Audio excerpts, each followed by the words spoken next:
All right. Thanks a lot, Robert. We really appreciate you taking the time and boiling down your essence of your lifetime of experience in investing. Um, I do have one question, specifically about point number 4 in your initial 5 points, which says you need to stay either on the defensive investor side or in Yes. the enterprising investor side. Don't try to stay in the middle. That Yes. point is a little bit confusing to me because some of the advice people say that you need to diversify, especially for young people, because I'm trying to advise my kids. And then if you're early investor in your younger age, you can take more risk, but then you need to put some money in more stable Mhm. areas. So what's your take on it? And Sure. that's one point that was confusing to me. Okay. Sorry. What's your name? My name is Krishna Prasad. Krishna. Sorry, I Yeah, didn't hear it right. yeah, So, yeah. Krishna, very good question. And actually, it's really is an excellent question because I wanted to spend more time on it. Mhm, Uh, w- Diversification. So what that point was talking about is from that book, Intelligent Investor. mhm, What it is talking about is not whether you diversify or not. What it is talking about is, do you pick stocks or do you do everything else? Right?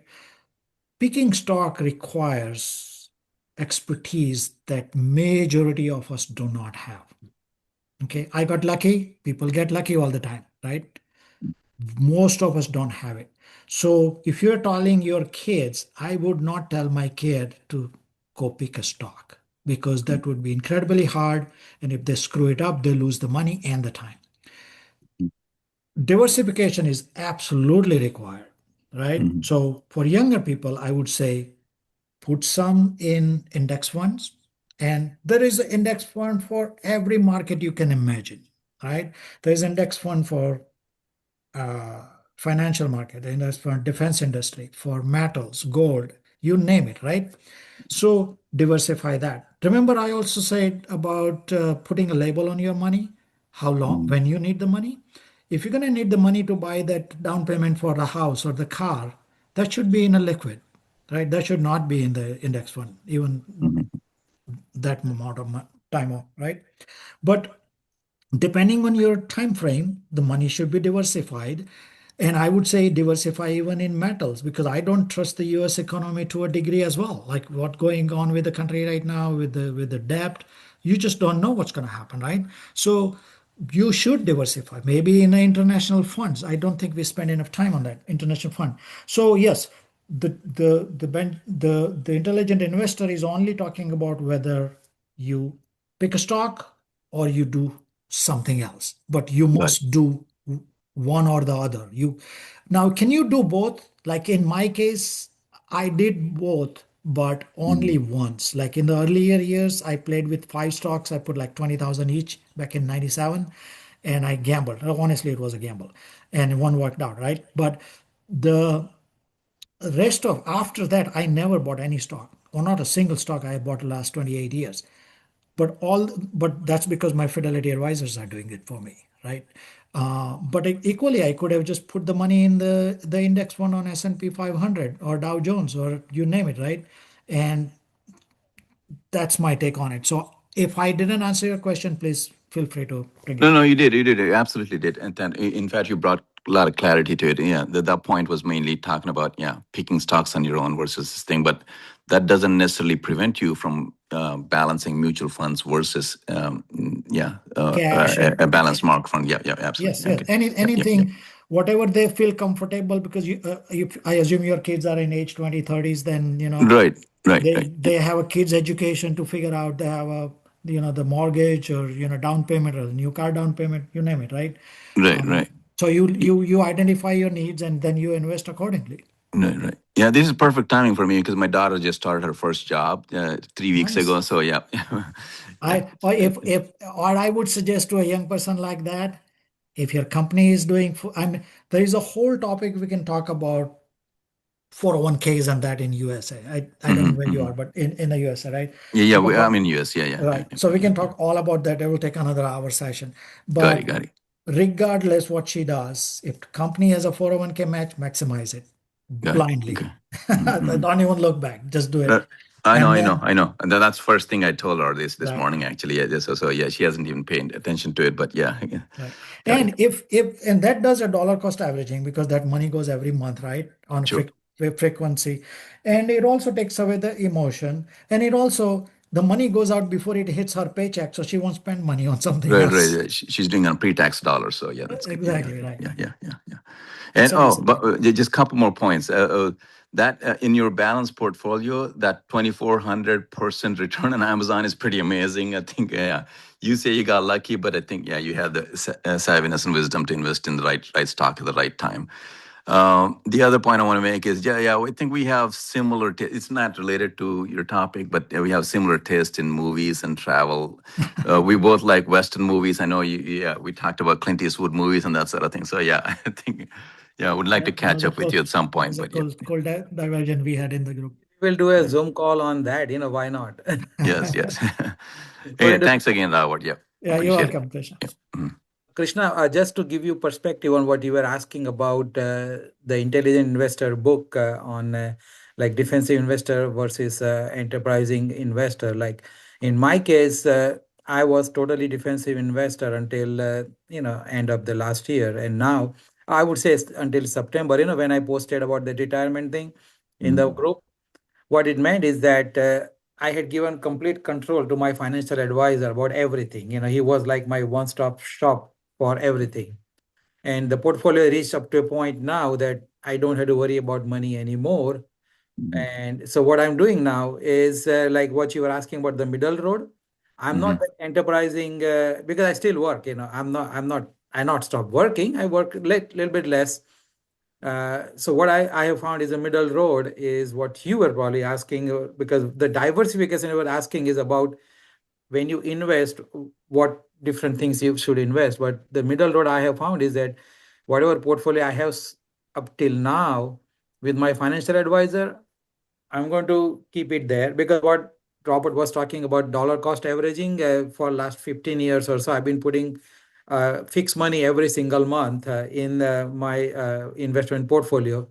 So I'm cutting down on that, the money that I'm giving it to my financial advisor, and I'm doing it on my own. I got my own Fidelity investment account where I now put every Monday and every Thursday. I want to tell the exact amount, but every single Monday and every single Thursday, I'm putting a fixed amount of money in that account. And I look at the app, Fidelity app, and the moment I see a big dip in the red, I instantly put $1,000. So it's not like I'm timing the market, but now I have that peace of mind with my portfolio with the financial advisor where I know that I don't have to worry about money ever in my life. So extra that I'm doing right now, it's like I'm playing, basically playing Sure, with my sure. money in a way. So that is my middle road is to get more educated about and get more that insight into that. Okay, this is where the QQQ was yesterday, like whatever down. So I Mhm. want X amount of money, and then I know that in 2 to 3 days it's going to go up. But that is like a extra money that I have right now that I can play with it.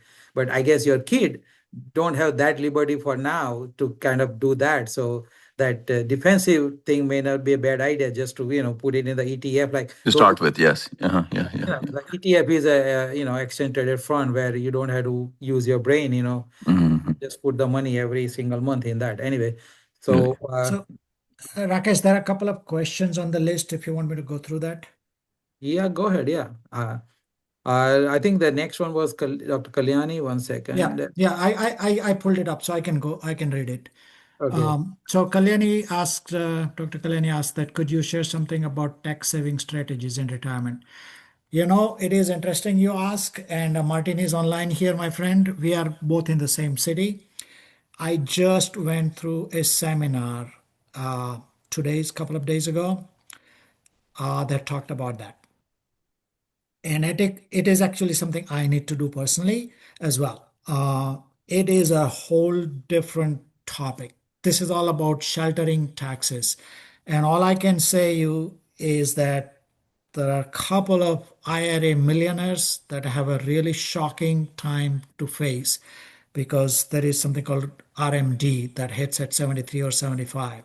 And when that hits it, your tax bill will go through the roof. So there are ways to avoid that, not without a cost, and it costs some money. So we can chat individually. I can share you some of the document, and I'm sure there is free seminars. They basically these professional people are giving these free seminars in the hope that you sign up with them to let them manage your money or to use their consulting service. But the thing they teach is very accurate. Yeah, So that is where my financial planner, I know he charges me 1% for the whole portfolio, but he takes care of all everything. this concerns, right? And I think Rakesh mentioned to me that he Roth conversion was done for him a while ago, which is a great because that's what I need to do. I am in a like 10-12% tax bracket because I don't make money, so it's great time to do these conversions. So anyway, Martin is going to go to that class next week, but um, um, Dr. Kalyani, I will share you my comments with you later. Thank you. Thank Yeah. you. So do you invest? Sri Ram is asking, do you invest in India, especially how do you I do not invest in India. Depreciation is one concern, how the rupee drops against dollar. But also I don't have expertise to understand the Indian stock market uh, or the knowledge. So no, I did not do that. Yeah, Mm. and the most regulated and most kind of secured stock market is the US stock market. That's what my feeling is, that Indian stock market has got a lot of fees also, right? The broker fee is pretty high, right?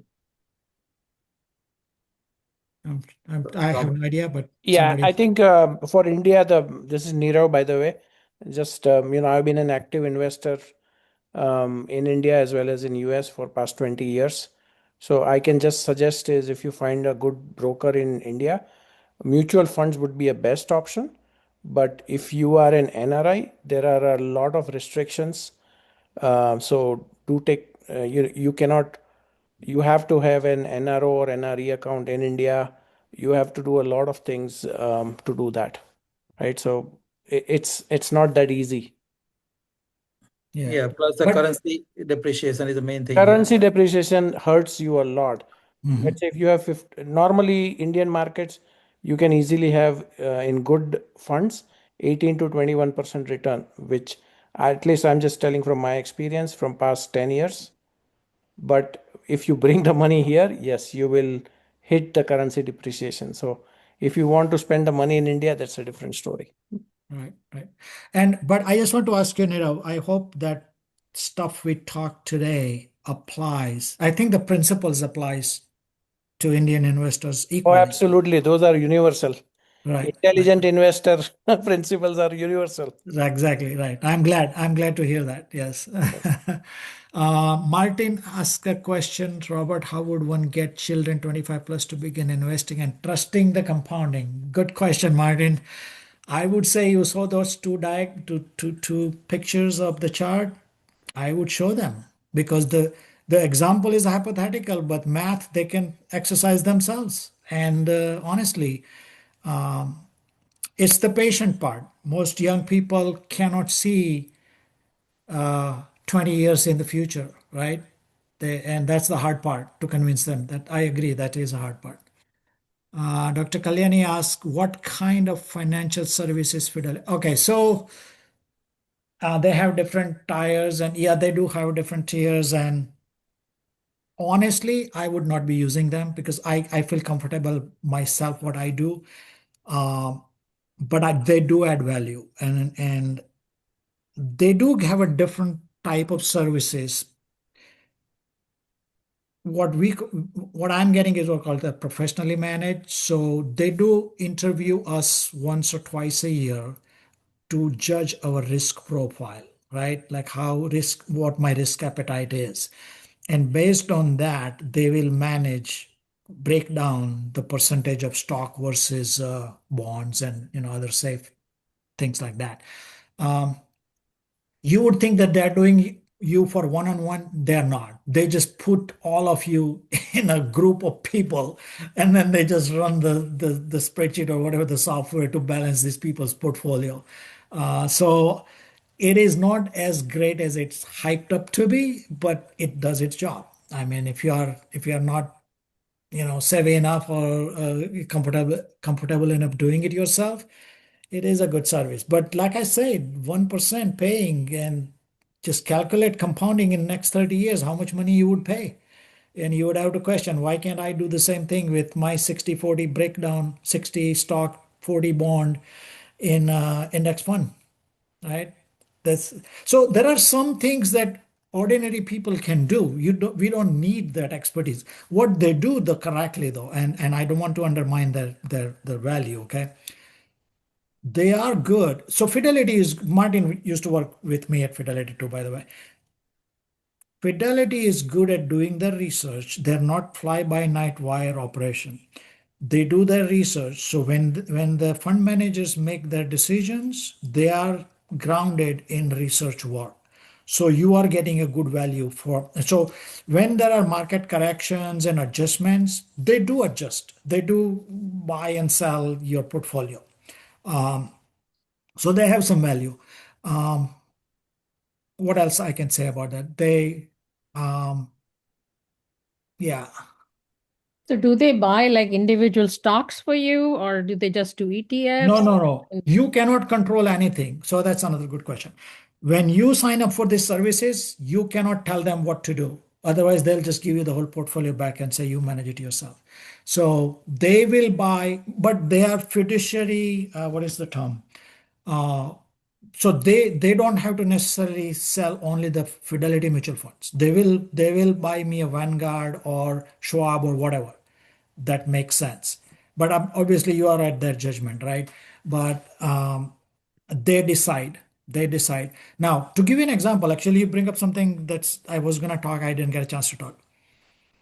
This is kind of complicated in the sense that why I was able to do that. This sounds crazy, and this may be crazy in a long term, but I went pretty much 95% all stocks, my entire portfolio, because half of it is Amazon, half of it is what Fidelity manages.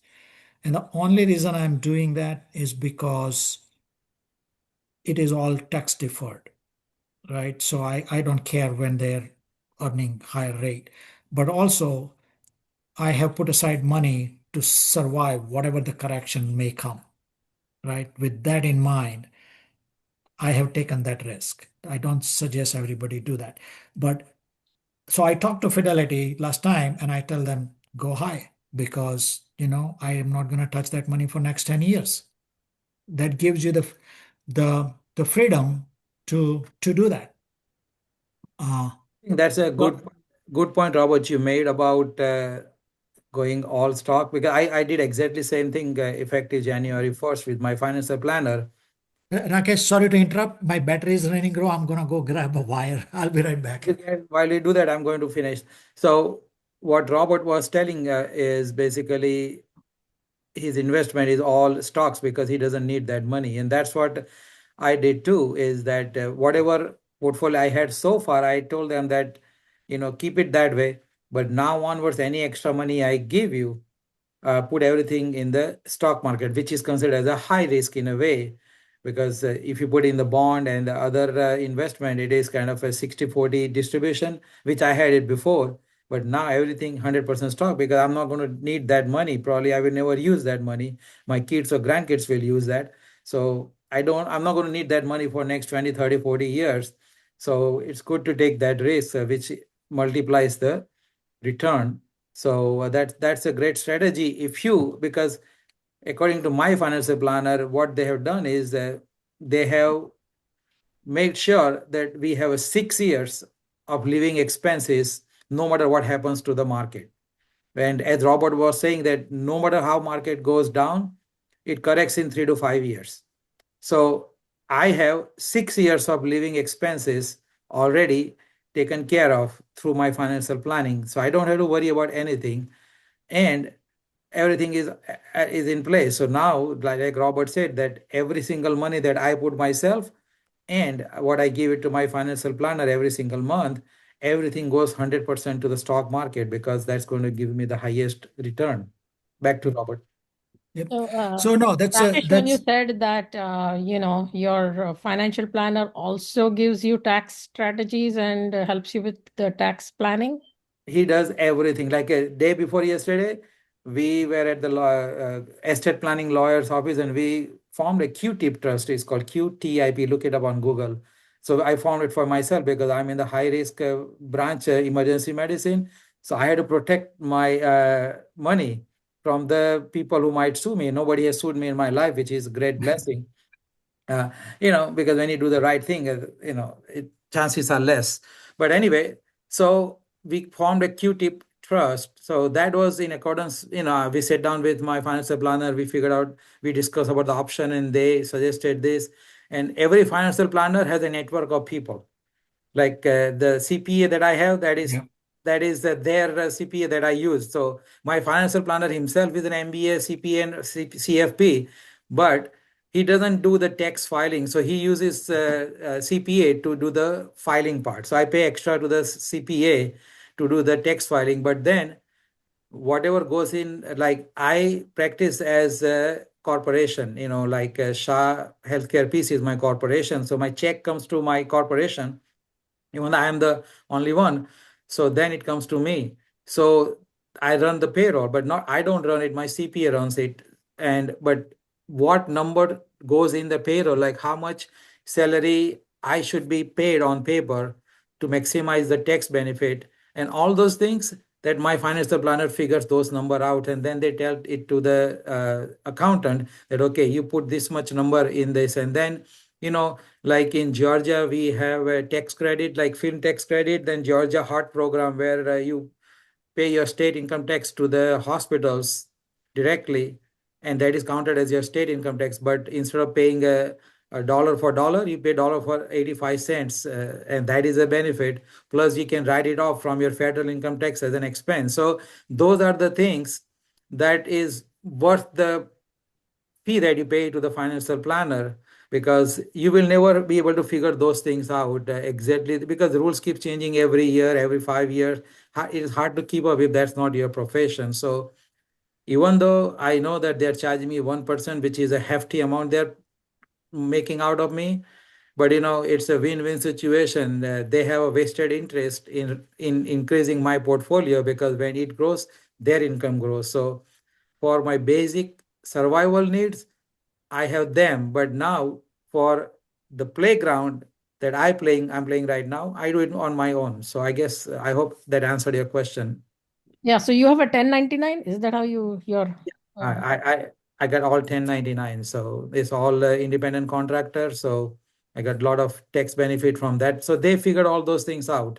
Like Right. I work in multiple states. Sometimes I work in Kentucky also. So Kentucky, I had to file the tax return. So they file the tax return, and then they get the deduction from the state return, and all those little loopholes that are there that we would never know, because if you're not financial professional or CPA, that will never occur to it. Like Robert was talking about the Roth IRA conversion, that I've been doing it for a long, long time. Not me, my financial planner, because they know that that is the best way to grow your money tax free every single year. So I'm doing it for me, my wife, kids, everybody, So those Right. are the things that's worth the money. Plus, they take care of, they keep track of my life insurance, disability insurance, malpractice insurance, everything. Like they keep track of everything. So it completely frees up my mind about my finances and protecting myself and my wealth. Everything is taken care of. So for me, that's a good blessing. And there is so many complications between these subjects, right? The tax deferred planning, the trust estate planning, and they are all interrelated. So yeah, it's worth hiring these people for that. Obviously, we don't know every of these subject and details. So Plus, as you mentioned, that RMD, that is a required minimum distribution, that is after certain age, you mhm. have to withdraw certain money from your Oh retirement yeah, account, right? right. So they know exactly, because they have planned everything accordingly, Yeah. and they run all the calculation and they tell me that, okay, now you don't need to work. We'll start withdrawing the money at this point if we need to. And at this point, you can, like they've been telling me for last 15 years that, okay, at this point, you can retire partially, then you can retire completely, and then you can stop contributing to your retirement, because what they're doing right now is kind of reshuffling from my investment account to my retirement account. So they know exactly how to move the money between the buckets to maximize the tax benefit right now, as well as when you have to withdraw the money required by the When you government. get there, right, right. So that reminds me, one of the thing, Rakesh, we can consider if people are interested is the retirement planning tool that Fidelity Mm. provides. I have created a little presentation on that as well. It's a very good tool for people who are thinking where they stand in their retirement journey. Yeah, Um, we can there's talk. one more question here, comment Second. here. One second, I Robert. So just what I would recommend everybody who is on call right now, if you think that you got some value out of Robert's presentation, I highly recommend everybody to maybe post something in the group about this call, so that next time when he does the call, more people can join. We had enough people today. I'm not looking for like more people, but this is something people will benefit out of it. And those who missed today, obviously they will be able to see the recording, but it's hard to sit down and watch an hour and a half or 2 hours recording most of the time. People say I watch it, but 90% people never Wow. watch the whole thing. Right. So maybe post few things about the call today and what a wonderful job Robert did. Not because we want to No. we don't want to do Muska polish to Robert, Uh, but that's a fact. He did a good job and he opened up some thinking in all of us. So go ahead, Robert, with the next question. Yeah, there's a couple of questions. I just want to quickly go over that. So Nirav made a comment about helping kids open a 401k account. That is correct. Just keep one thing in mind. Um, 401k money can only be contributed through their company, right? You can always help children by giving them the cash so that they can offload their paycheck into 401k. But any of these tax deferred things, it has to be earned money. Like I cannot put money in my children's 401k. Um, Yatin says he's happy with Fidelity Managed portfolio fee and the performance. Neeraj has a question. There is always a strong debate whether to invest either in stock market versus real estate. In a realistic to long-term generational wealth. What are your thoughts? Okay, so I wouldn't say it's one or the either, right? It's always about diversification. Matter of fact, that's a very good question about diversification. When I started my investing journey almost like 30 years ago, I always believed in 30-30-30 breakdown. And this was actually crazy, but I was an experienced investor. 30% cash, 30% invested, 30% real estate. That was my rule of thumb. As time went on, I learned more, and obviously, cash portion goes down because we didn't talk in detail, but cash sitting anywhere is getting eroded by inflation. All right. The value of future dollar, if you ever figure that out, is will scare you that your dollar has to grow, okay, and beat the inflation. Otherwise, you're losing money. The dollar today is worth 20 years from now is worth a lot more, and that's because of inflation. So there is always the balance between a stock or real estate. But again, just because real estate in your town or something is going through the roof, and maybe it gives you as good a return as Amazon did for me, okay, you can do that. But would you do that at the cost of what happens if the real estate market collapses? 2008 in USA was a mortgage-based securities. I can spend another hour talking about what I did when I was at Fidelity, what we ran into it, all kind of experiences, and it is scary. Any of this sector can go down. That's why you don't want to put all your egg in one basket. You don't want to do just real estate. You don't want to do just stock. You don't want to do just cash. It's gotta be balanced. It has to be, and every 5-10 years you need to look back and adjust it. Right? It doesn't stay the same as you grow, as you mature, as you get closer to retirement. These calculations change. The buckets change. I hope I answered that question. If not, definitely reach out. Thank you, Martin. And Rakesh, this I will send you the slide presentation, which has all the links to the videos, to the the book, and then you can. I think Can this you would conclude. can you upload it now? Yeah, I'll send you right now. Somebody is asked, oh, Kalyani, Dr. Kalyani asked, could you go into LLC or S Corp? Uh, I have LLC for my real estate properties for investment. That's because I felt comfortable and I have a CPA friend who does my taxes. So he said, go with LLC. But I'm sure Rakesh or somebody has done S Yeah, I mean, Corp. I can answer. And meanwhile, if you can upload the file here, presentation file here, people can download here. How Yeah. can I So do that? Yeah. there should be in the chat there is a plus sign. It says upload a file. There should be you can in I'll the try. Okay, let me try. So, Oh, Dr. fine. Kalyani, to answer your question about LLC and S corporation, I got S corporation, and first 4 to 5 years of my practice, the CP I had was very like risk aware guy. He would not. He was like a simple tax filing guy. So he said, "Oh no, no, continue on your social security number." So I was 1099, but everything was coming under my social security number as a sole proprietor. And then I changed I changed to this financial planner, and then we changed everything, and that changed the whole thing. With the S corporation, it's tremendous benefit about obviously tax benefit, and you know on paper, for example, you can hire your wife as an employee, and you can pay the salary to her, and you can deduct those salaries as an expense, and it's all legal. There's nothing illegal about it. You can have Kashmir is my employee of S corporation. So that is another thing. And then, as I said about that Georgia heart program that we have, I get it is called pass-through entity.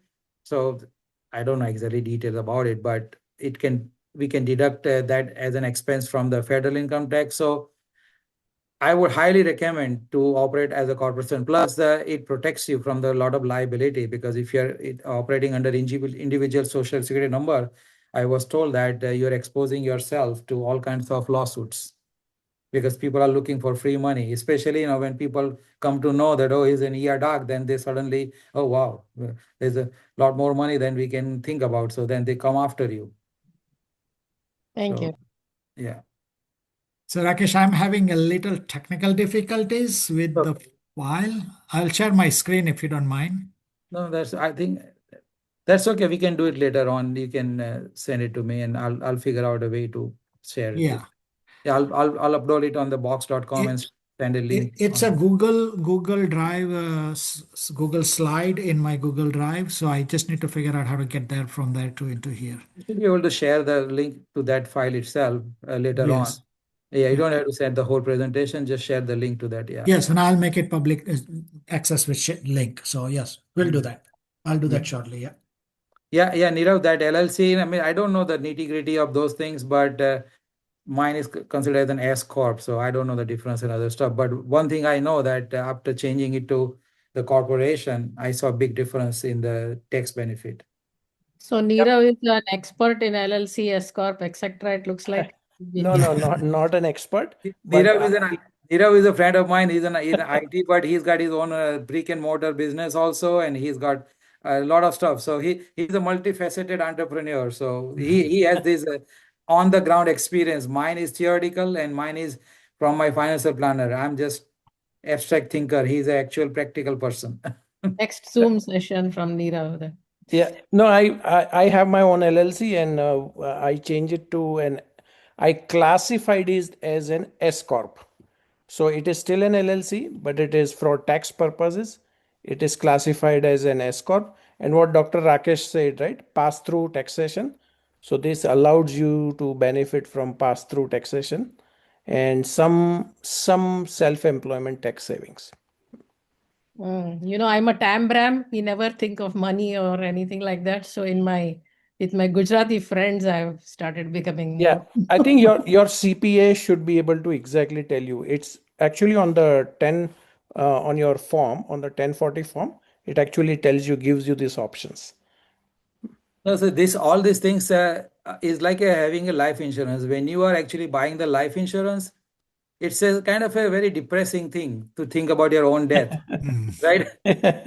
But once you buy the life insurance, that is the biggest peace of mind. Same thing, all this financial thing, S corporation and LLCs looks like too much confusion and all those things.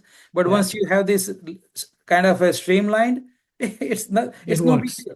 Right, It right, works. right. that's right. Yeah. Yeah, it's no big deal. It's a one-time thing. You do it and then it's done. Yep.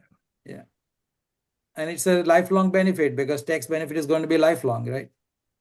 Yeah. Any more questions? Yeah, I also think that we should one time have a session on this real estate and, what are benefits and how, people's actual experiences with. Right. I And mean I have some experience with I bought like condos to rent it out, and it's been pretty positive. I really got lucky or what, but I didn't had a bad tenants. It never stays empty, and it's just a very good cash flow on the side in retirement that frees you up to do other things, and it doesn't take too much work.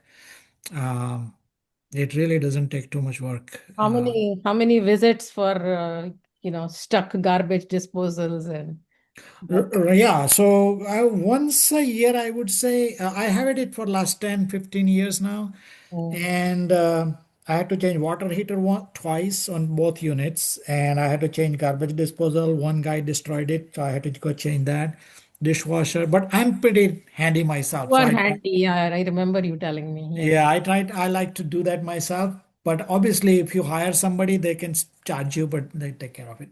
Yeah, you're right. Somebody said the real estate is not for everybody, and I I kind of agree from that perspective. Is that we moved to this new house in 2008, and I had an old home that we used to live. So we rented it out for 1 year, and after 1 year, I said, "No," Never doing that again. because the rent was $1,500 something, and I say, and the mortgage on that would have been $1,200. I say, you know what, just get rid of it for $300. I'm not taking that headache. So Actually, that reminds me, Rakesh, I just want to share this because these people, we are all talking same thing. It's good to have good friends around you that know these topics. And I'm yes. saying that because when I bought my first condo, I was nervous, right? But I Hmm. have this CPA friend. He just took like 5 minutes, look at my numbers. He said, Robert, what are you thinking of it? Jump in. And they had a very simple calculation based on the income, based on the cost, and the amount of down payment I had to put. It was a no-brainer in his mind that yes, you're getting 10% return. Where are you gonna get that in the interest rate or anything like that? So it's good to have some friends who are expert in these fields, so you can run by. They are like a sounding board for you. Yeah, Uh, from the reward perspective, it's a great thing. Real estate, I don't argue with that. As long as you have a mindset about like what Dr. Kalyani was saying, and we literally went through that. The tenant broke the garage door, and they broke the air conditioning system, and we replaced the three things in 1 year. So it ended up costing us more, and then we right. sold that house next year. So we went in a little bit negative, not too much, but we sold it in right when the housing market crashed 2009. We sold that house. Yeah, I have Right. a question. Yeah. This is Yatin. So, somebody said that somebody converted to regular IRA to Roth IRA. So, I'm big proponent of Roth IRA. All my money, mostly, I'm doing either backdoor or whatever, right? Mhm. But I think at some point in time, I would like to start converting, to Roth IRA because that's the way to go for, you Yes. don't need the RMDs and all other crap, right? So, have you So done I, that? I will share you what I learned just like a couple of days ago. So I'm very fresh on it. But two things. Go on Fidelity website. They have a Roth IRA conversion tool, a Okay. calculator. And Okay. I'm sure the other companies have it too, right? Yeah. Play with those numbers. That's one thing. The second thing is one thing I learned from the class, which I didn't know, was you don't need to convert all your money to Roth, okay? Right. Right.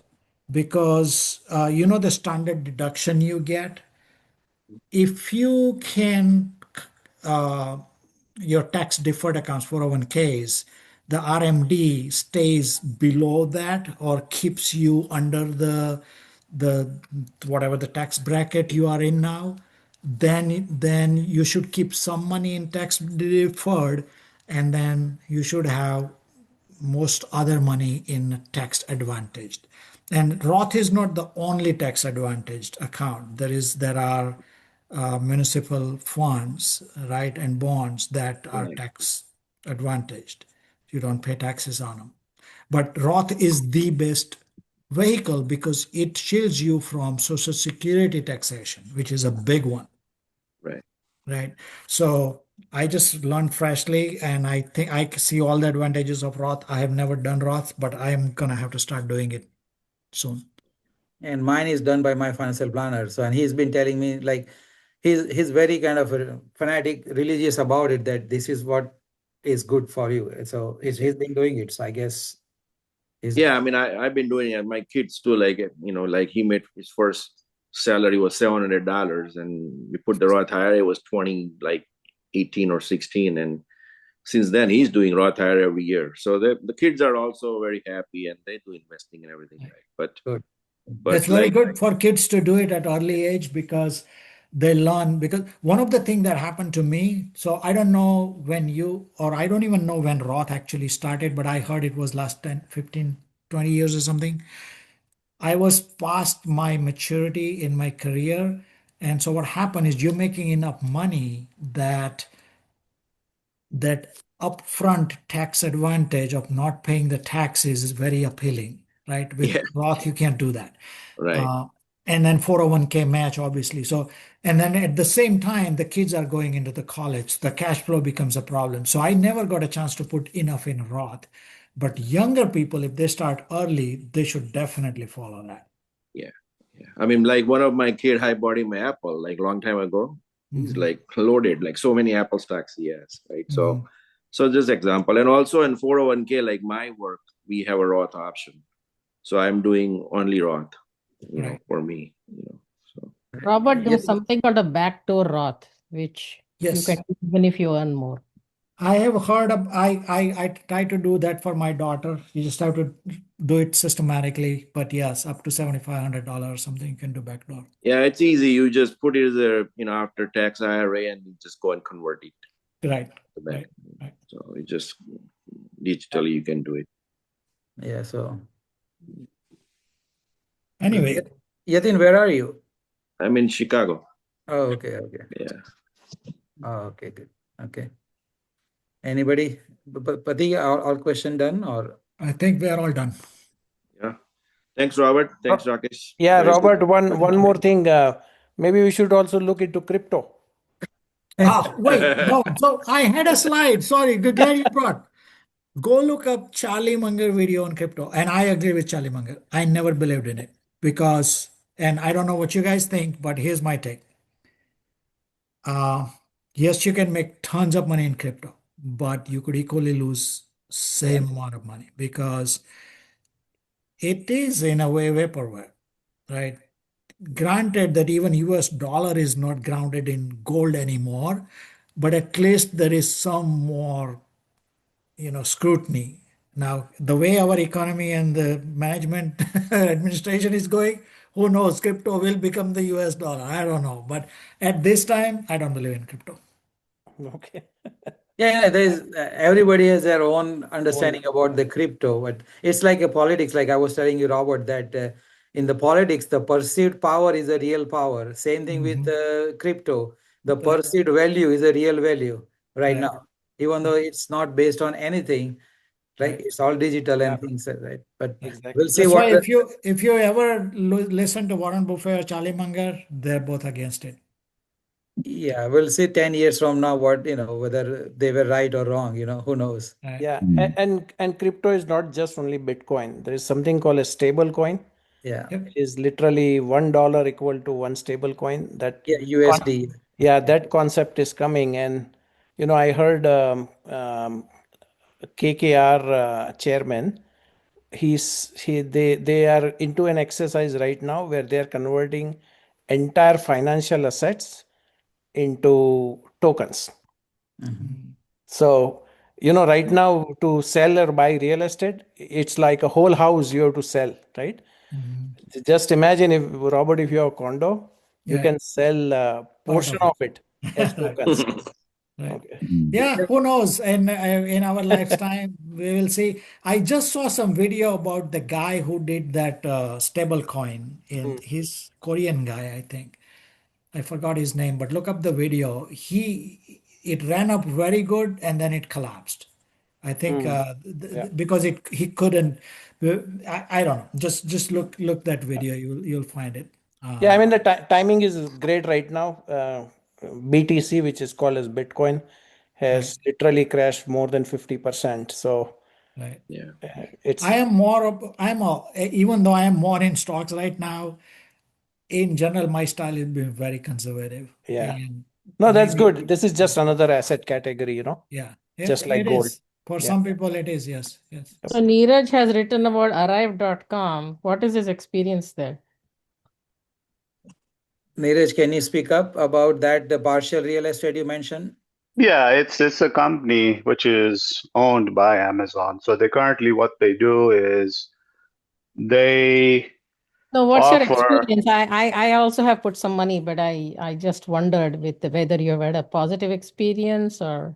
I don't invest into that. I don't, but I have um, researched into it a little bit just to see how properties perform over the years. And again, just like how the stock market is, same thing happens in the real estate fractional shares that you're going to have years which are positive, and then there's going to be a downward moment as well too. So same concept, just that instead of buying a whole house at a fixed price, you're just saying, I want to buy, let's say, $3,000 worth of this house. So they'll just sell you that much shares. And then there's a percentage every quarter. They send you like a check for however much profit was earned from that stabilized house, because it's going to be already rented out to a tenant, and they have a property management company in place who collects the rent, does all the maintenance, etc. So they'll just do the debit and credit, and whatever is left is distributed minus their fees amongst the shareholders. So one of the advantages of real estate investing is the tax advantages. So, what kind of tax advantages are you getting with the fractional real estate shares? I don't know. I cannot answer that. Sorry, that's not my forte here. From a CPA side of things, we would need somebody to answer that question. I think in generally in real estate, the mortgage interest you pay. So let's assume you have a mortgage, you can deduct the entire mortgage interest. That's one big tax advantage. Also, There is something they talk about, many doctors are into this real estate investments. And they talk about something called the depreciation, which changed with this big, beautiful bill. They changed it to make it much more advantageous. So I was just wondering if yes, yeah. So I have experience with that because my friend who does my taxes. So basically, the idea is that let's say you spend $100,000 on a condo, right? You bought it. What they do is they spread it over 27 or 29 year, and they divide that 100,000 by 27. Let's say, let's make it simple, 25 years. And so 4,000 every year you can deduct from the money you make, right? So let's say this year my profit after, you know, all the rental income, all the expenses, my profit was X amount of money. I can deduct 4,000 from it before I have to report it for taxes. That's the depreciation you apply. So it helps you immediately now, but ultimately what it means is that the end of that window, the cost of your house is now zero, right? Because cost of your house at the beginning was 100,000, but now after 27 whatever year, they consider it at zero because they gave you the depreciation value over the years. So that's how it works. Yeah. So when you sell it, you pay Right. more When you tax. sell it, right, your cost of your condo is now zero, so everything is gain now. Robert, this is Sanjay. How are you? Oh, hi Sanjay. How are you? Yeah.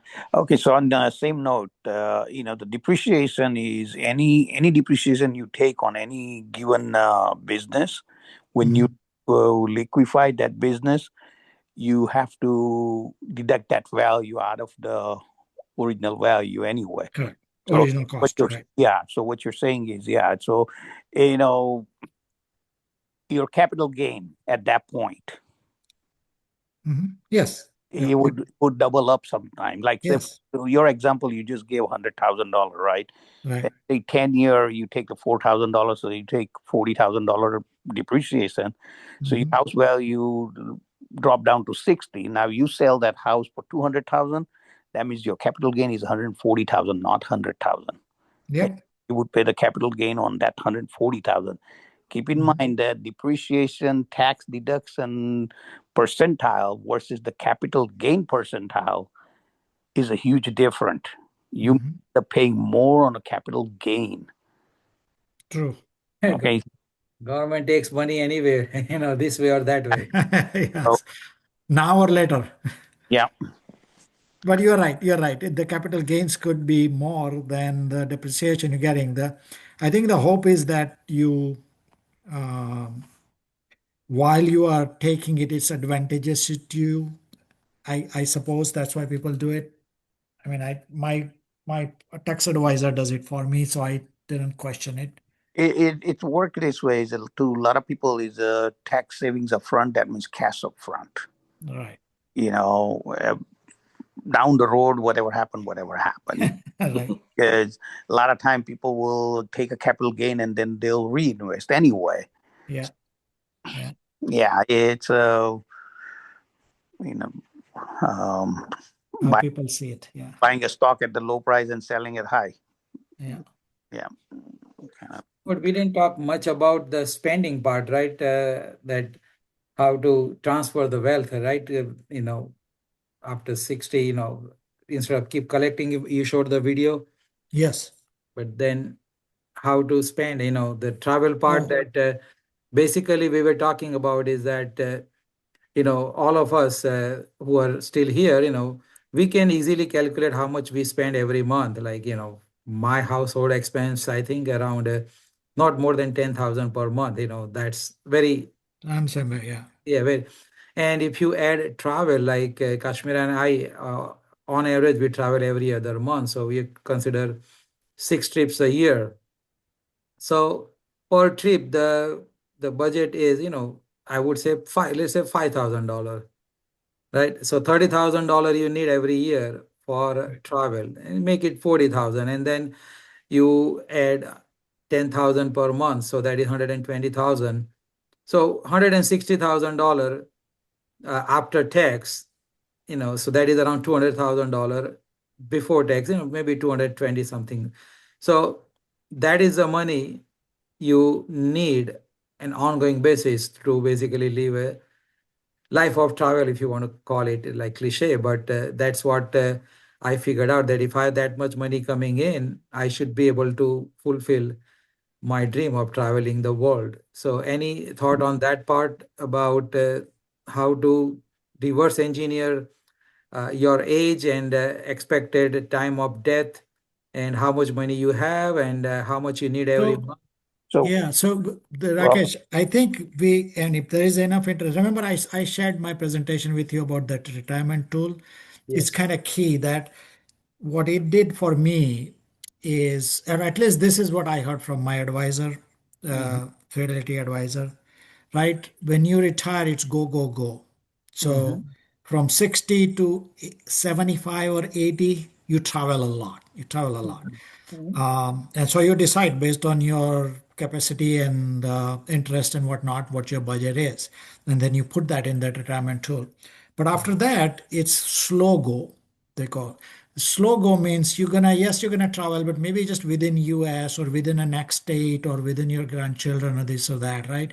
So it's a travel, but it's probably, to give you guys a rough number, I estimated like $20,000 a year in the beginning where I'm more active, and 10,000 when I'm in a slow go, and then ultimately you get to no go. where you basically, in your house, in your 85, 95, whatever the age range you're going to hit.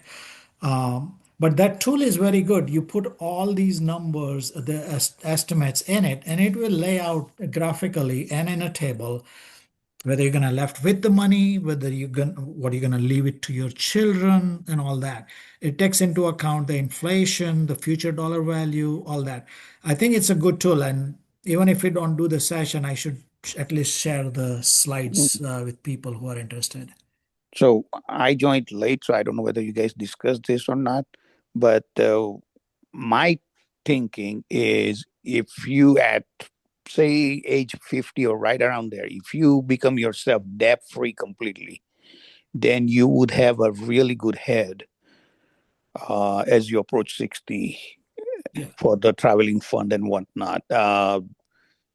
You know, $10,000 household monthly cost, operating cost, that means you're looking at a mortgage and everything for your house. No, I Yeah. don't have any mortgage or anything. I'm just throwing some number. It may not be Right. 10,000. It may be Yeah, 5,000. okay. It Yeah. may be No, 5,000. but to Yatin's question, Rakesh, uh, I think a lot of these retirement planning assumes that by the time you get to retirement, the major expenses are gone, The like the fixed mortgage. Mortgage is one of them, big Mortgage, one, right? yeah. fixed expenses are gone or less. Right. But what creeps in is the medical insurance and those things, the medical expenses, they creep in. The numbers go up on that side.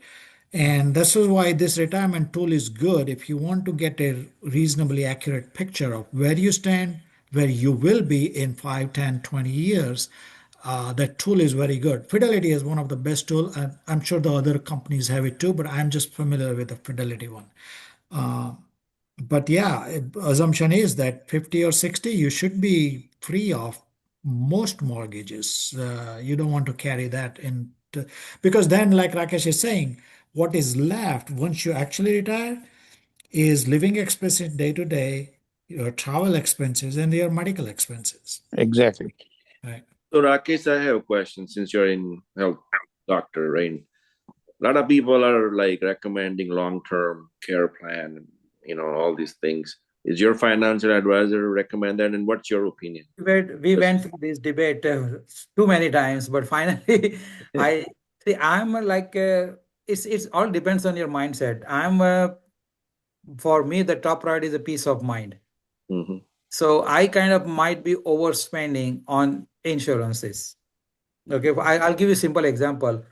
I have an insurance that I pay $1,100 per month. It's called a medical supplement insurance. So if I, for example, end up getting outpatient surgery, they will pay $250 or $500 something. Or if I get it, I have an insurance through American Medical Association where if I get admitted, they will pay me $500 per day for as long as I get admitted.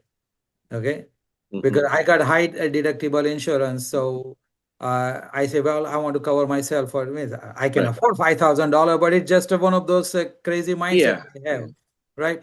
Even if I have to pay $10,000 out of pocket, it's no big deal, right?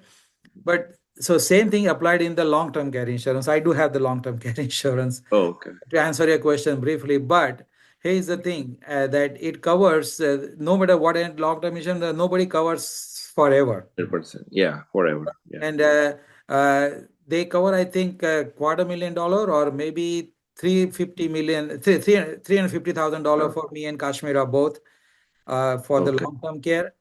But when you look at the nursing home cost and assisted living cost, it's It's ridiculous. Like ridiculous. Yeah. yesterday only, I talked to our patient and she's paying $9,000 for assisted living per month. Yeah. And the nursing That home cost around $3,000 to $4,000, $9,000 for assisted living. Yeah.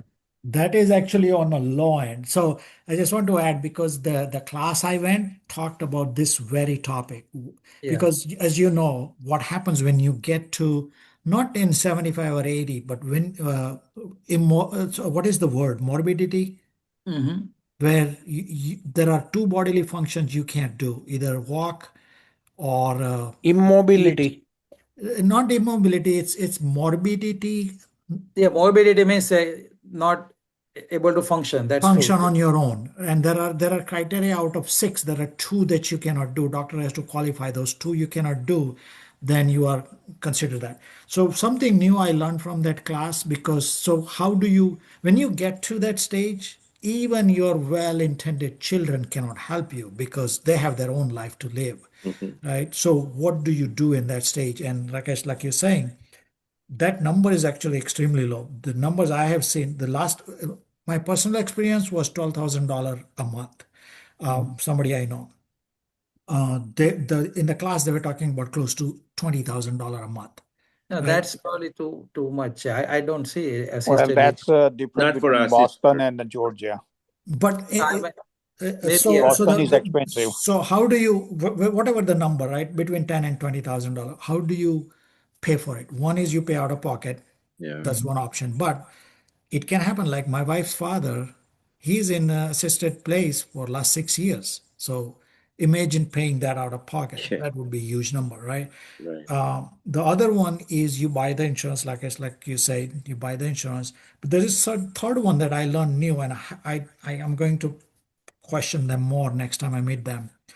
Is there is a type of life insurance. So let's say you have $1 million death life insurance. They give you that amount minus $5 or $10, whatever, so that it is qualify as a life insurance at the last, let's say, 4 year of your life.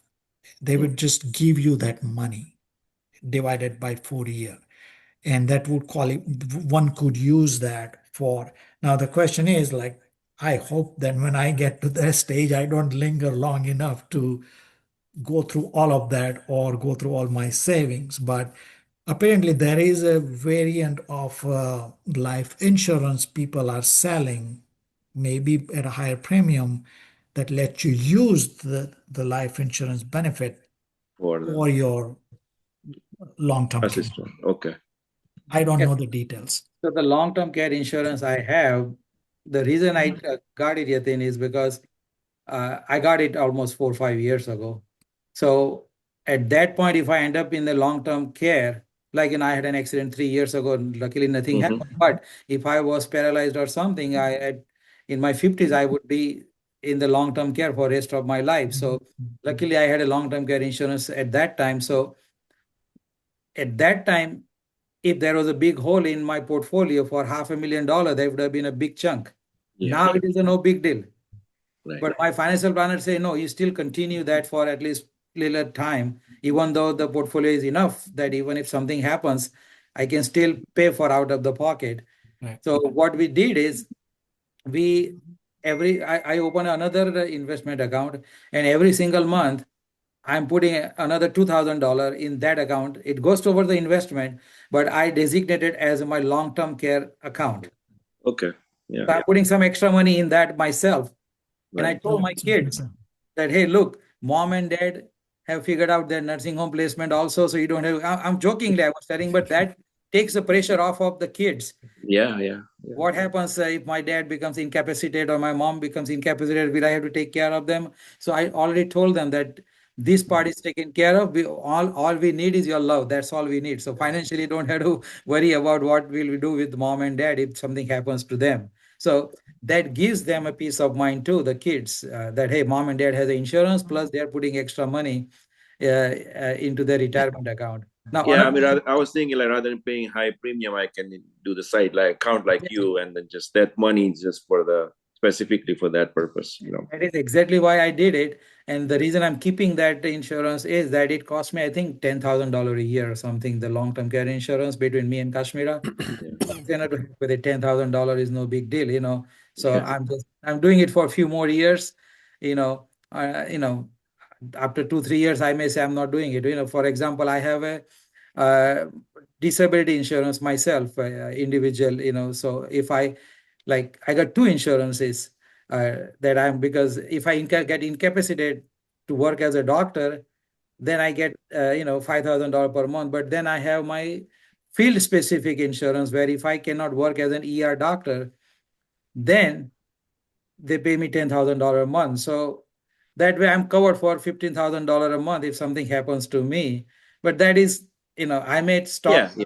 after a few years, but right now it gives me peace of mind that even if I'm alive, I'm making money. If I'm disabled, my wife is taken care of. If I die, life insurance is there. So it's like too Most many. Yeah, is it the money most that you don't want it, but you want a coverage, right? Yeah, those are the insurance you never want to use it, right? Just Yeah, like health insurance, you never have to be in a situation where you have to use your health insurance. yeah.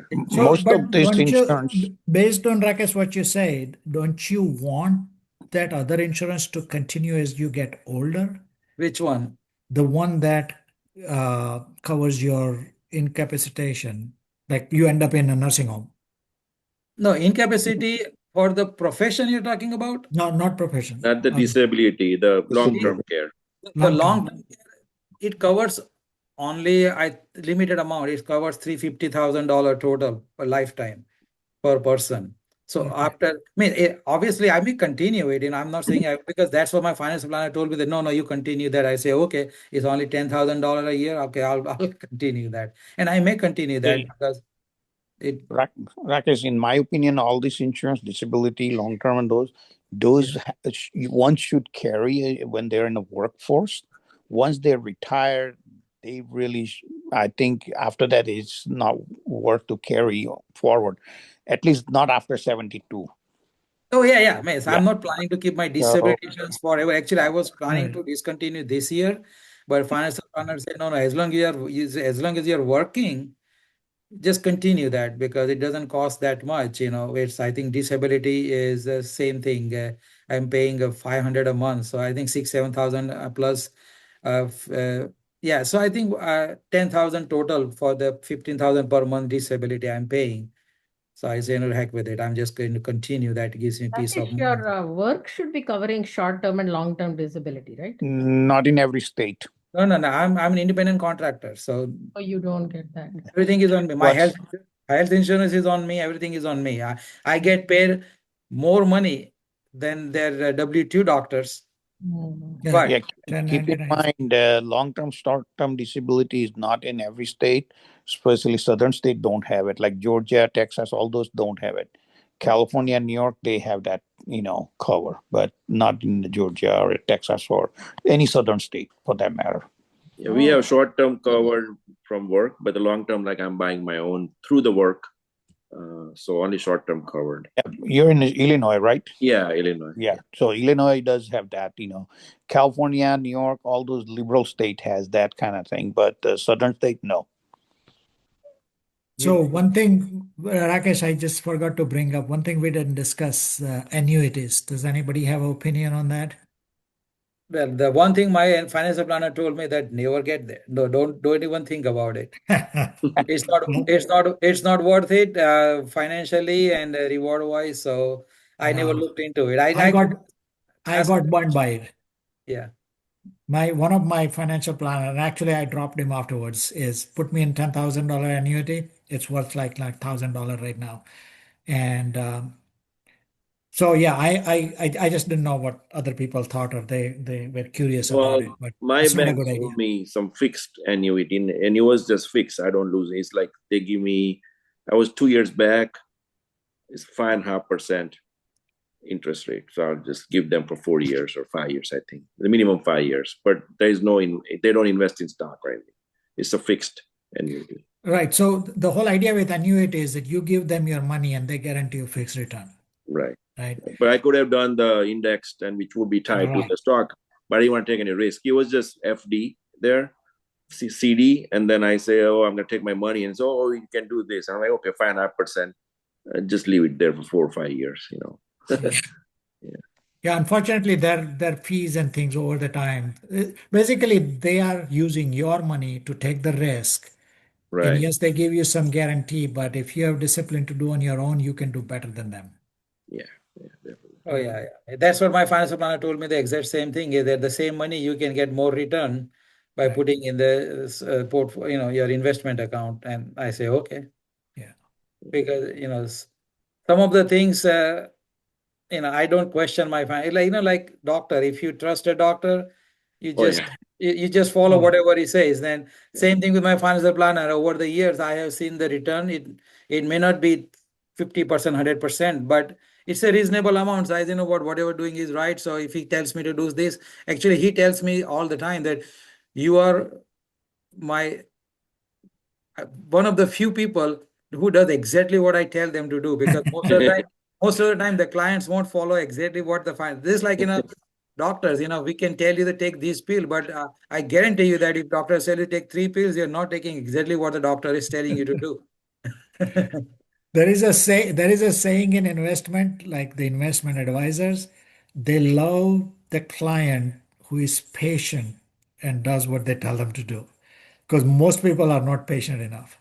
I'm their ideal client, that I never Yeah. question anything, and it's yeah. Thank you, everybody. Thank you. Thank So you. It's maybe gone we pretty should, long. Robert, maybe we should end with one stock. You recommend one stock. Huh?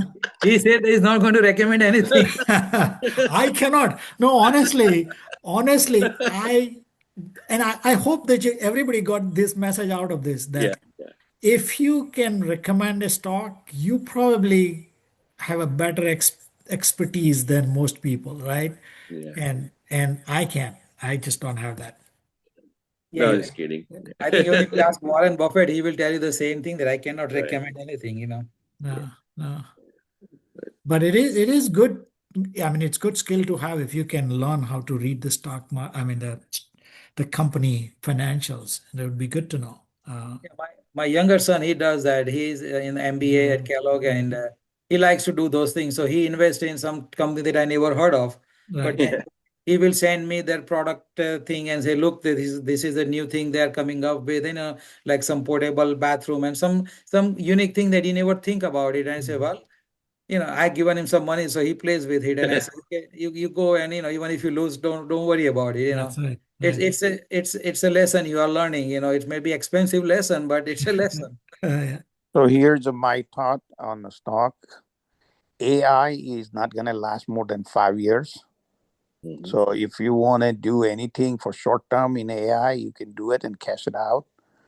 There is a new technology coming after the AI within 5 years.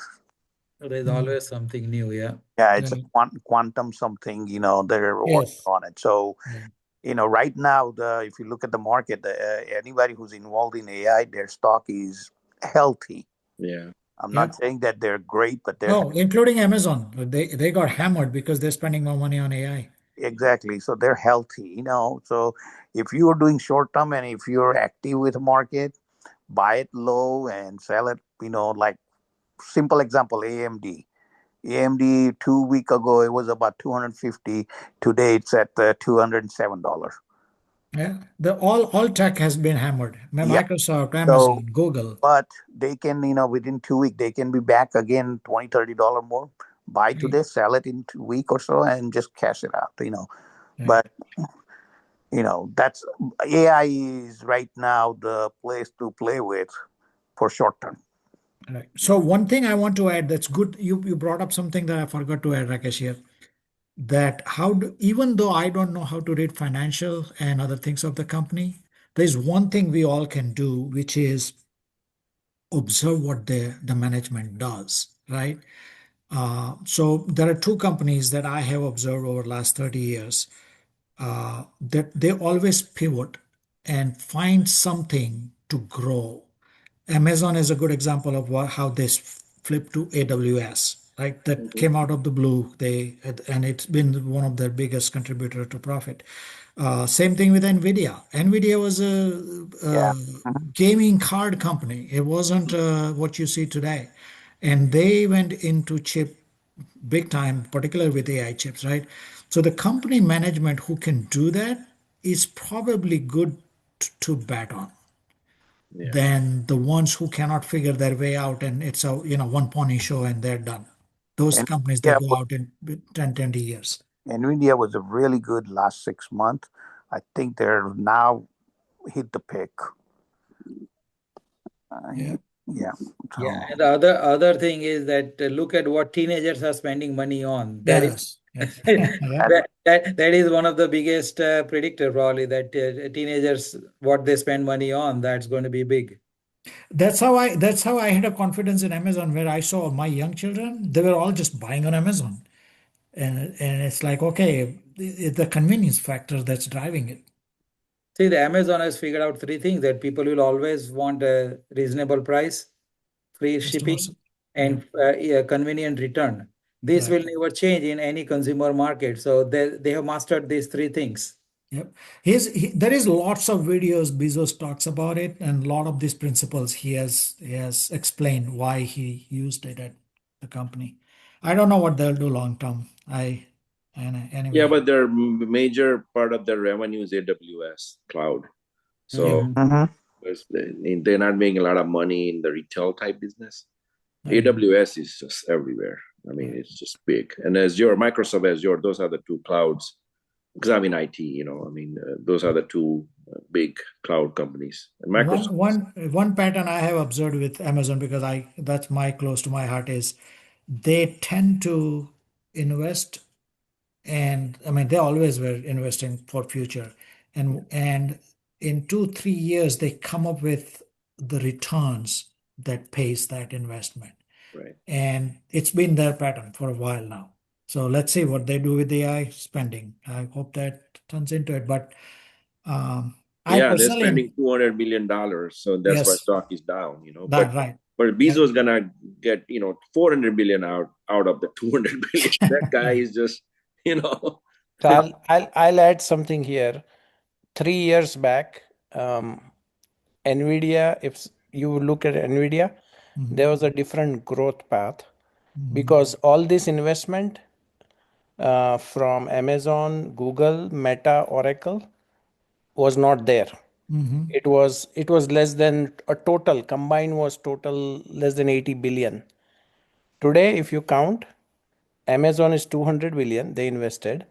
Meta invested 135 billion, meaning they committed, right? This is Mhm. all the capex numbers. yeah, Microsoft committed 185 billion, and I think Oracle is somewhere around less than 100 billion. Total is 650 billion today, Ah. 2026 year. 2023, this number was not there. Mhm. So this Yeah. 2026, 650 billion is going towards capex. yeah. Majority goes to Nvidia chips. Yep.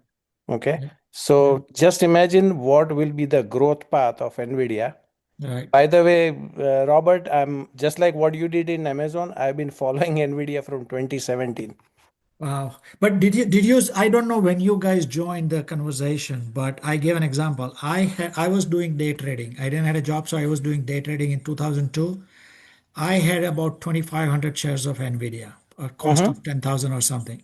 If I had just kept it, it would have been worth like $23 million now. Yeah, but it was a gaming company, so it Right. it did not motivate you to keep it.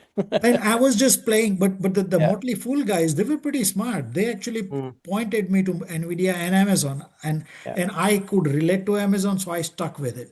I didn't know much about Nvidia, so I didn't stuck with. But this is the lesson I learned, that you pay attention to management.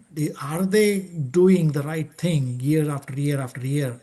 And looking back 5 10 years, you can figure it out that yes, I can trust this management or not. Uh, that's my take from that Yeah, I think if experience. somebody wants, they should, in free time, watch Jensen Huang's video I've on seen it. YouTube. Hmm. It will open anyone. You don't even need to have a lot of technical knowledge, but Yes, there is a he's a lot smart of guy. things going on. Yeah, he's a very smart guy. Yeah, there is, it's like automobile industry in 1900. Hmm. Like that, the entire industry is being developed right now. Right.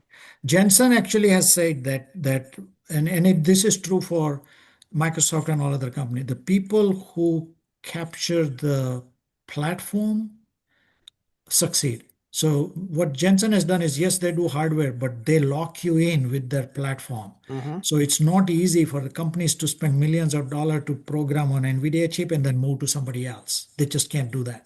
It's not cost effective. So they lock you in like that. And NVIDIA is very good about that. If you guys are interested in non-technology stock, then the hospitality, Hilton and Marriott, their stock has been steadily growing. If, Yeah. if you look at their last 5 year history, you will see right now Hilton today, I think it's going at $320, right around that number. 2 years ago, that was only $78, $79. Wow. Okay. Yeah. So, and the Marriott is a neck to neck. So Hilton and Marriott, they both are but those are non-technology, and the hospitality industry is never going to die. It's people going to travel. Robert, Right. AI is as not long going as to Robert replace them. travel, hotels going to. Yeah, we have to follow Rakesh and Robert. If they're going, Yeah. No, company is don't. No. moving. But Sanjay Bhai is right. He knows.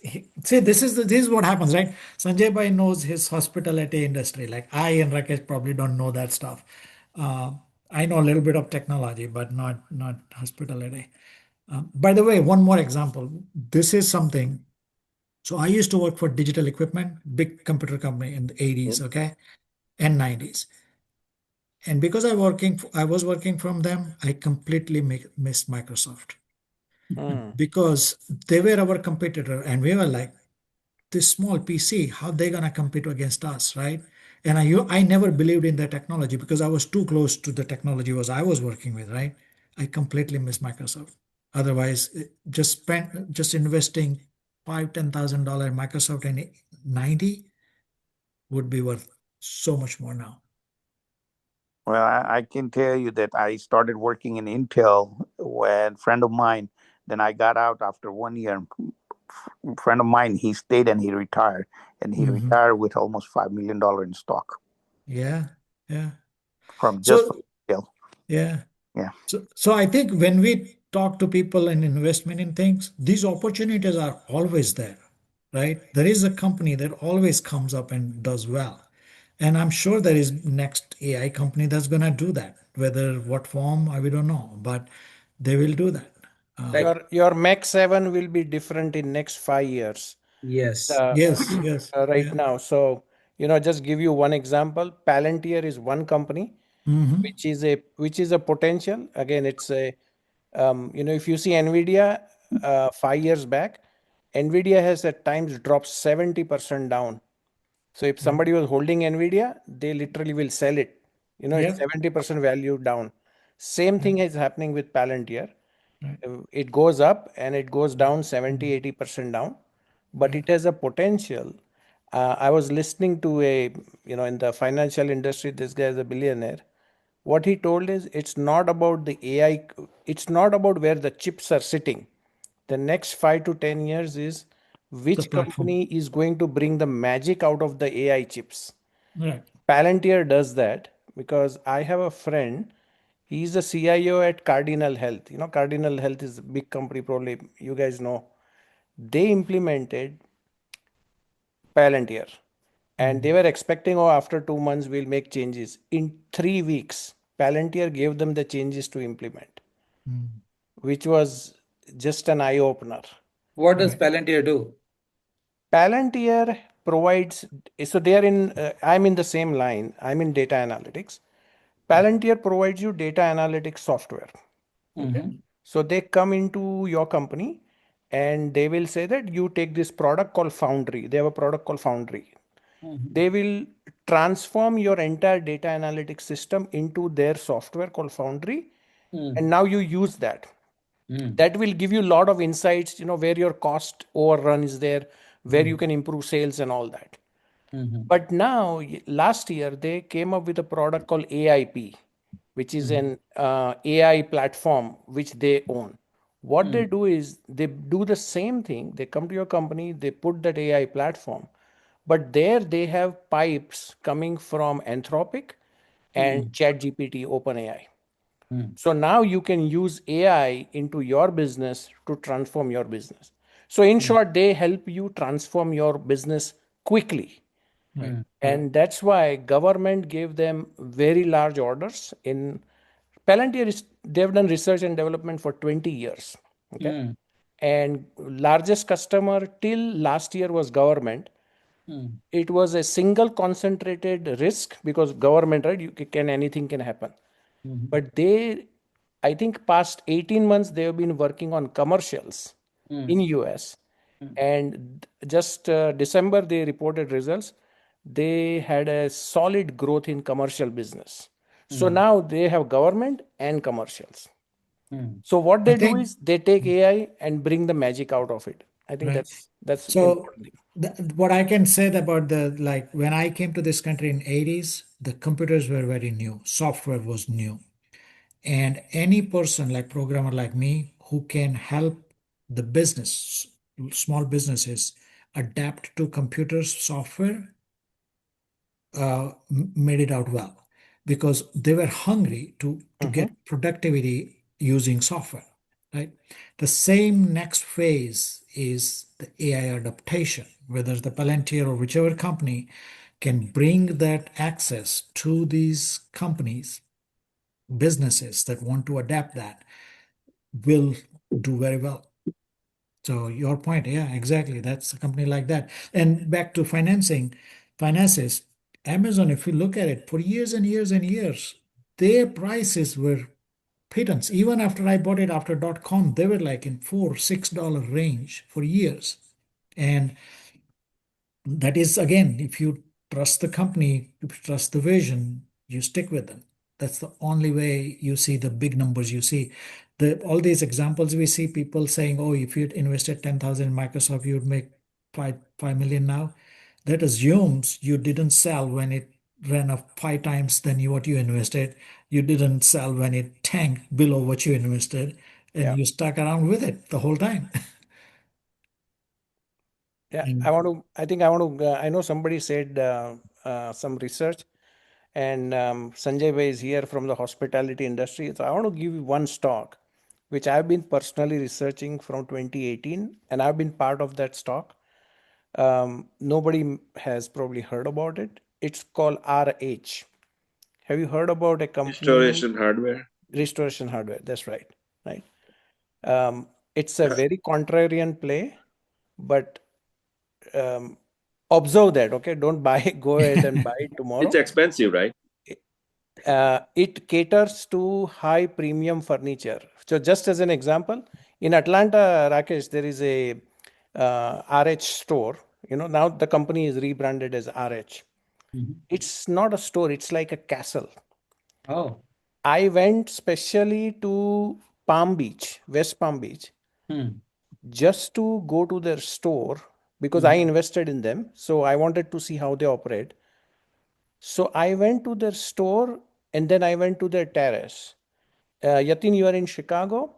Yeah. I think 3, 4 years back, in December, coldest Chicago, right? Mhm. They had 55 people proposed, you know, like 55 Yeah. young Yeah. to be couples proposed in RH store. Oh, wow. Think the magic. Yeah. They have restaurants on top of their furniture store, which, you know, I think New York, Chicago, they individually pulling $20 million revenue. Restaurant only. Oh, Forget a furniture. yeah. The furniture is premium, like a coffee table is Yeah. you know, coffee table is like $3,000, $4,000, you know, simple coffee table, Right. right? So it's a brand which is, there is no second to that in America. Um, they have all major cities covered from past 10, 15 years. They recently opened Paris in first week of September. Mm. Huge success, right? Because Paris, right? Europe, they are Yeah. way ahead. They are going to open in second one in London, and I think Berlin they just started. So anyway, just keep Yeah. something in mind. If it goes Uh, under 190, 180, 170, it's a buy. Okay, but again, there's a lot of risk to that as well. But Yep. just keep that in mind. Right now, it is about 205. hmm. Yeah, I saw the pictures on Google. The store in Atlanta looks amazing. Yeah, yeah, it is. Mhm. Yeah, from 5 years, I've been attending their conference call regularly, you know, Hmm. Oh, kind of wow. know how they operate now. Yeah, I Mhm. read about them in some Barron's, whatever, and then I never followed, but they were recommending, So this also points out something else, which I also observed. Like I don't know, you guys heard about this company called ServiceNow? Have yeah. you Hmm. guys heard about I that? use it. Yeah. I Good, know good. that. So I used to work at Fidelity, and back in 2015 or even before that, the ServiceNow was very new, and I saw firsthand how productivity improved by adapting that to Fidelity solutions we were working on. I should have bought that stock because when you experience it firsthand, you know what they're doing.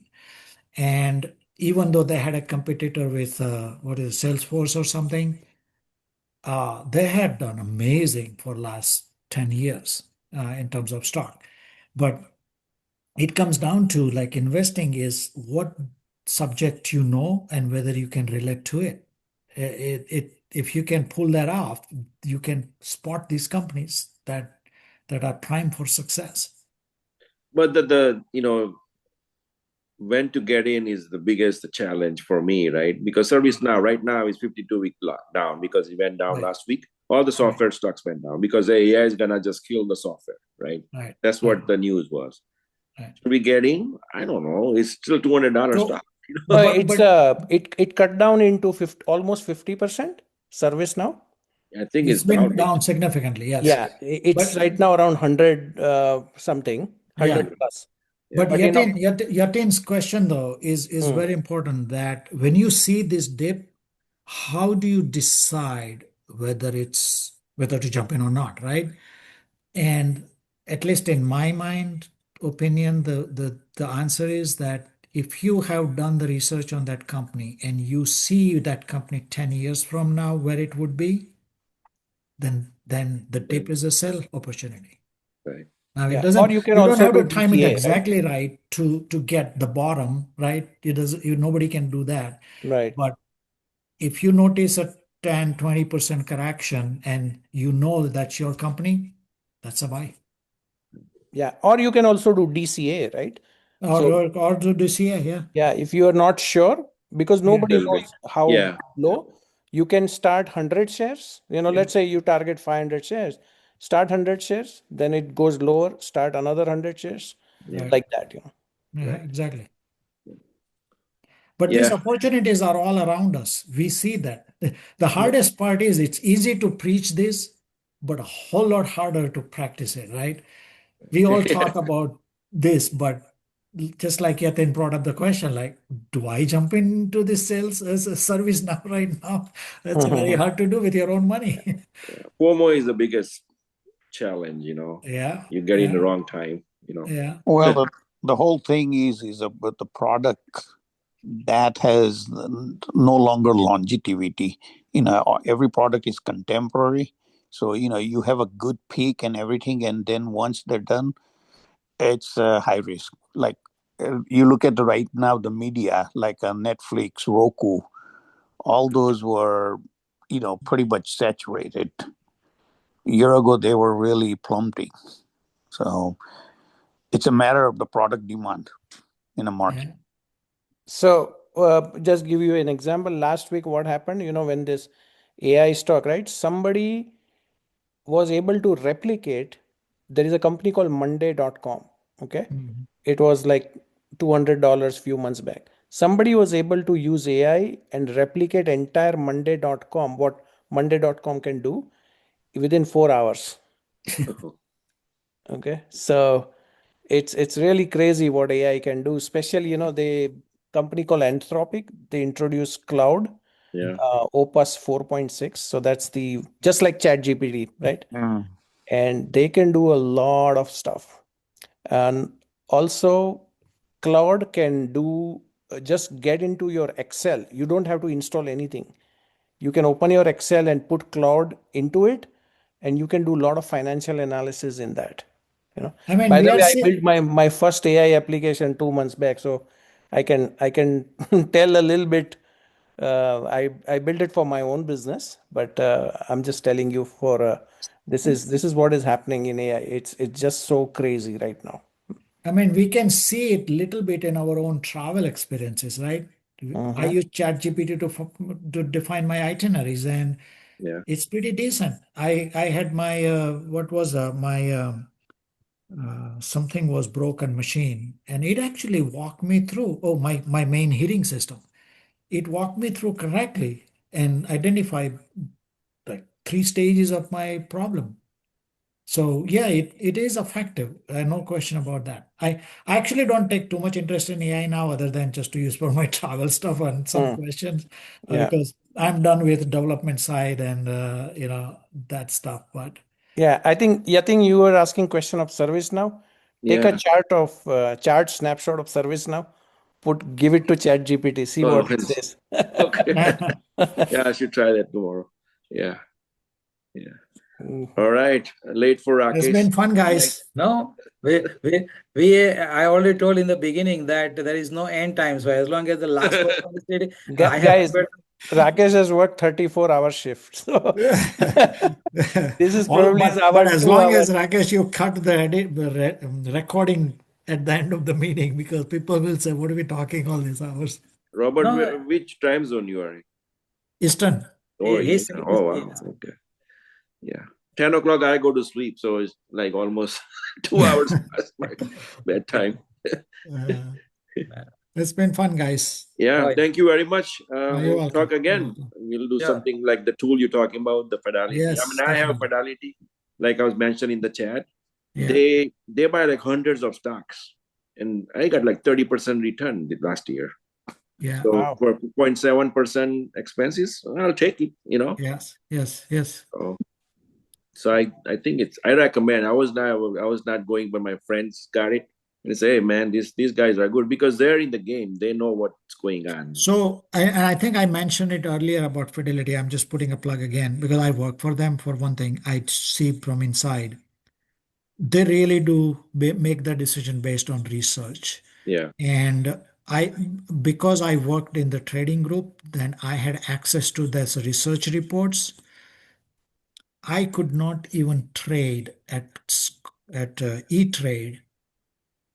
I tried to put a trade unknowingly and I couldn't do it because the brokerages have a connection between them, so the employees cannot trade because I was put in a category of classified information access because I had access to the research report because it would be insider trading, right? Insider trading. And so their emphasis on honesty is very high. They don't want you guys' trust to be broken. That hey, if Robert can do the insider trading, what trust you have in the company, right? You can't.